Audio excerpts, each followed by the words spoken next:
बुढ़ड़े थी गए हैं बुढ़ड़े थी गए हैं हुण मरण दी कंधी ते आए बैठे हैं कोई पता का नहीं केड़े वेले मार वञूं इतना जायदाद ते माल हन रिज़्क तरके हन जेड़ा ना माए अपने जेड़ा ना अज पुत्र को सॾे ना उन जो जरा रहम दिल होसी नेक होसी बिरामे को संभाल सके रिज़्क तरके संभाल सके हूं को जायदाद देना हूं दे हाथ ते रखदा वे छोटू मैडो आ वाने मेरा पुत्र अपने बिरामे को गोल के मैडो साडा मैं को नाल एक अहम काम है आज अजमेदा उन को जरा नेक दिल होसी रहम दिल होसी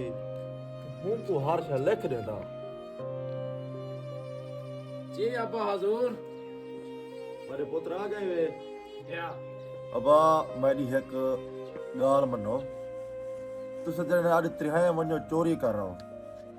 और ये जे तरीके नाल चोरी कर रहा हो तू को कोई भी ना देदा खड़ा होवे अच्छा अब्बा तुम्हारी इया ख्वाहिश है असा वेने पाए चोरी करने पाए इन चीजा ते चोरी करे जिदा सा कोई भी ना देदा खड़ा हो सी बिलो बिरावो कुछ देर बाद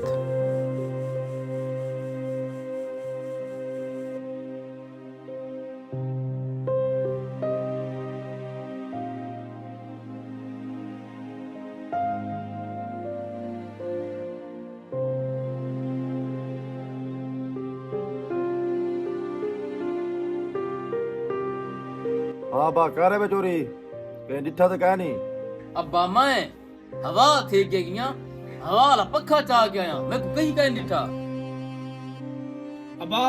ए हवाली कर गए माए में अंधारियाली कर गया ते अंधारियाली का टप चैना ते मिनट मारे में आ गया कहीं भी कान दिठा अब्बा मैं खाली वजह पुत्र तू क्यों खाली वाली कदे खाली आमण दी वजह अब्बा इंदी वजह ए है चोरी करने वास्ते मैं कर आवा मैं को कोई भी कहने रखला कोई इंसान ही कहने रखला जेरी जाते मैं चोरी करे ना हमें आसमान ते देता हमें रब दी जात को मैं को खौफ आंदा ओ ते हर जाते मौजूद है ई खातिर मैं चोरी नहीं कर सकिया बस मेरा पुत्र मैं को सारी समझ लग गई है मेरी सही जायदाद दा वारिस जे रहना तू ही में तू घर चला सकदी तू रहम दिल में और ये वाकई हकीकत गाल है ये दुनिया में जो कुछ असा करेसू जो के आखिरत में जो के कैसू कि खुदा दी जात हर जहां ते साकुरे दी घड़ी है ते ऐसा सवाब दे काम करने पे जैसे कि गुनाह दा काम करने पे